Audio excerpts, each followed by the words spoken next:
అలాగే దీంట్లో కొంచెం అల్లం వెల్లుల్లి ముద్ద, కరివేపాకు, ఇంకా ఏం వేయట్లేదు. ఎందుకంటే నాకు మెయిన్గా ఆ ఉల్లి పరకలతోటి మంచి సాస్ కావాలి. అల్లం వెల్లుల్లి కూడా మనం ఫ్రెష్గా చేసి వేసుకుంటే బాగుంటుంది.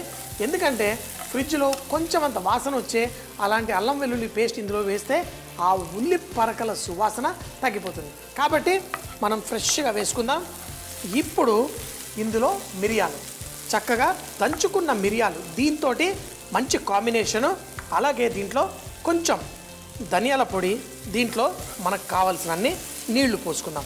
మనం గ్రేవీ అదే హోటల్లో అయితే మిక్స్ వెజిటేబుల్ స్టాక్ ఉంటుంది. హోటల్లో ఎప్పుడు ఆ నీళ్ళల్లో కొంచెం సువాసన అంతా ఉంటుంది కాబట్టి దాని నీళ్లు పోసుకుంటే మనకి గ్రేవీ మరింత టేస్టీగా ఉంటుంది. మన ఇళ్లలో చేసుకునేటప్పుడైతే ఇలా మనం మంచి గ్రేవీ ఈ విధంగా మనం చేసుకోవచ్చు.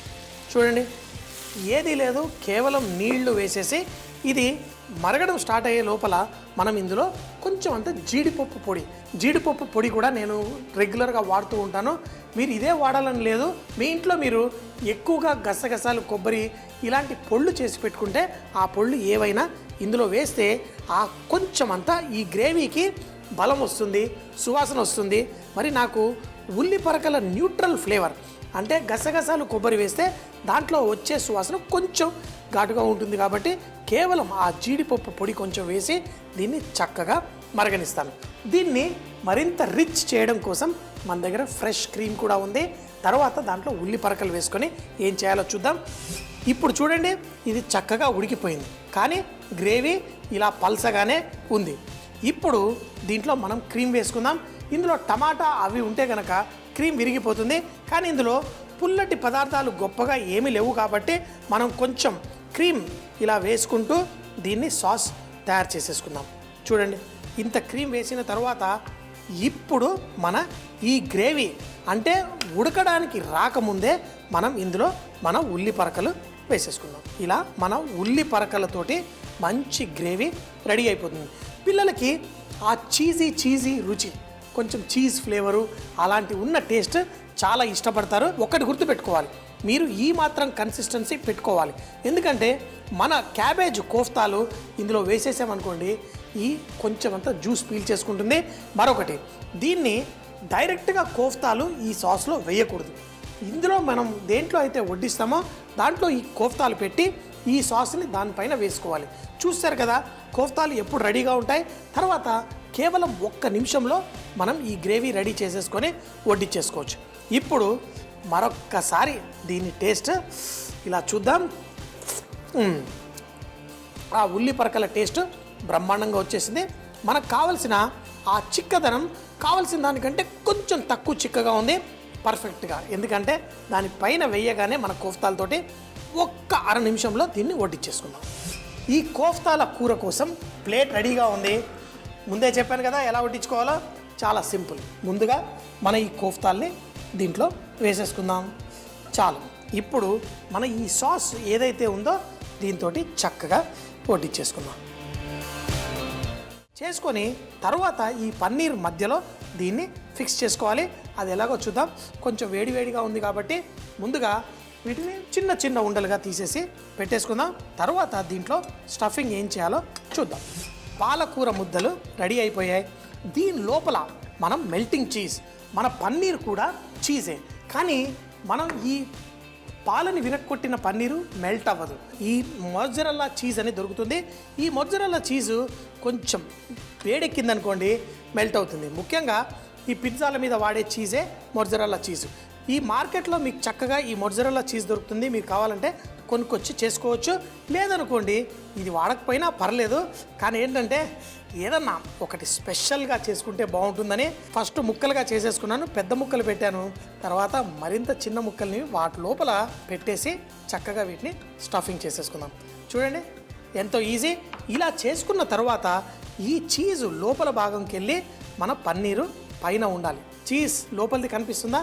కనబడడం లేదు. ఇదే విధంగా వీటిని అన్నిటినీ ఈ చీజ్ని లోపల పెట్టేసి ఇలా చేసేసుకుందాం. పన్నీరు ముద్ద కూడా రెడీగా ఉంది. వాటిని కూడా ఇవి ఎన్ని భాగాలు వచ్చాయో అన్ని భాగాలు చక్కగా డివైడ్ చేసుకొని ఇప్పుడు ఈ పన్నీర్ని ఈ పైన కోటింగ్ ఇచ్చేస్తున్నాను.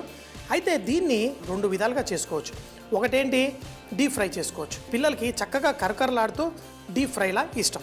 కానీ కొంచెం ఈ 5 స్టార్ హోటల్కి అంతా వెళ్ళామనుకోండి, వాళ్ళు ఇలాంటి ఉండలు చేసి చక్కగా ఆ పెనం పైన ఫ్రై చేసి ఇస్తుంటారు. మీ ఇష్టం. మీకు ఇప్పుడు ఇంతవరకు చూపించడం నా వంతు.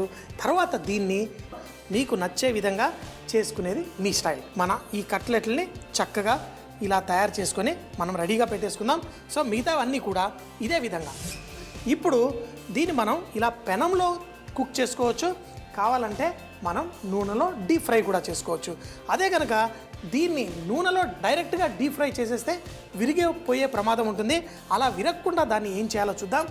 ముందుగా మనం కొంచెం షాలో ఫ్రై అంటే పెనంలో వేసేసి దీన్ని ఫ్రై చేసుకోవాలంటే ముందు కొంచెం వెన్న వేసుకుందాం. మనం చేసుకున్న ఈ పాలక్ పన్నీర్ ఈ కట్లెట్లు ఏవైతే ఉన్నాయో చక్కగా ఈ విధంగా మనం వేసుకుందాం. వీటిని మంచి రంగు వచ్చేంత వరకు 2 పక్కల కుక్ చేసుకుందాం. వెన్న వేయగానే మనం మంట ఎక్కువ పెట్టకూడదు, ఎందుకంటే వెన్న కాలి ఆ రంగు బ్రౌన్ రంగు వచ్చేస్తుంది. కాబట్టి మనం ఫస్ట్ వీటిని వేయగానే ఇలా చూడండి, ఇలా తిప్పేసుకుందాం. మరో పక్కకు కూడా కొంచెం కుక్ అయిన తర్వాత ఒక్కొక్కటి ఇలా జాగ్రత్తగా ఇలా తిప్పేసుకుందాం. ఈ విరగకుండా చక్కగా ఇలా చేసుకుంటే ఈ కట్లెట్లు పర్ఫెక్ట్గా ఉంటాయి. పాలక్ పన్నీర్ కట్లెట్లు. తర్వాత ఈ వెన్ననంతా చక్కగా పీల్చుకోవడం కోసం ఇలా చేసేసుకుందాం. ఇప్పుడు డీప్ ఫ్రై చేయాలనుకోండి, నూనె ఇటు పక్క వేడిగా ఉంది, దీన్ని ఇటు పక్కకి జరిపేసుకుందాం. ఈ పెనాన్ని ఇటు పక్కకి పెట్టుకుందాం. ఇప్పుడు మనం డీప్ ఫ్రై కూడా దీన్ని చేసుకోవచ్చు. ఎప్పుడైనా డీప్ ఫ్రై చేసేటప్పుడు ముందుగా మనం చూడాలి, ఇప్పుడు నూనె వేడిగా ఉందా లేదా. హోటల్లో అక్కడ ఏంటంటే మాకు థర్మోమీటర్ ఉంటుంది, మరి ఇళ్లల్లో మీకు ఉండదు. కొంచెం వేడెక్కింది, పర్లేదు. దీన్ని కొంచెం మైదా పిండి నీళ్లు కలిపేసుకొని దాంట్లో దీన్ని లైట్గా ఇలా దొర్లిద్దాం. దొర్లిచ్చిన తరువాత దీన్ని మంచిగా డీప్ ఫ్రై చేయడానికి కొంచెం బ్రెడ్ క్రమ్ ఇలా తీసేసుకొని ఇందులో వేసి దీన్ని చక్కగా కోటింగ్ చేసేసుకుందాం. ఎంతో ఈజీగా పర్ఫెక్ట్గా ఈ కట్లెట్లు రెడీ అయిపోతాయి. దీన్ని ఇప్పుడు మనం లైట్గా చేత్తో టచ్అప్ ఇచ్చేసి ఈ పాలక్ పన్నీర్ మనకి డీప్ ఫ్రై అయితే అలా వేసుకున్నప్పుడు మీరు ఈ కోటింగ్ ఉందనుకోండి, కంగారు పడక్కర్లేదు. సో నాకు కొంచెం అనిపిస్తుంది ఏంటంటే మీరు కూడా నేర్చుకుంటారు. ఒకటి డైరెక్ట్ వేస్తే విరిగిపోతుందో లేదో చూద్దామని మరీ ఎక్కువగా చేయలేదు. అందులో ఇంత పర్ఫెక్ట్ పాలక్ పన్నీర్ ఒక్కటి పాడైనా కొంచెం గుండె గుబేలం అంటుంది. సో అలా కాకుండా చక్కగా మనం ప్రతి ఒక్కటి వేస్ట్ కాకుండా చక్కగా ఫ్రై చేసేసుకున్నాం. చూడండి ఇలా. మరి మంచి బంగారు రంగు వచ్చిన తర్వాత వాటిని తీసి సామిరంగా ఫుల్ చక్కగా ఎంజాయ్ చేద్దాం.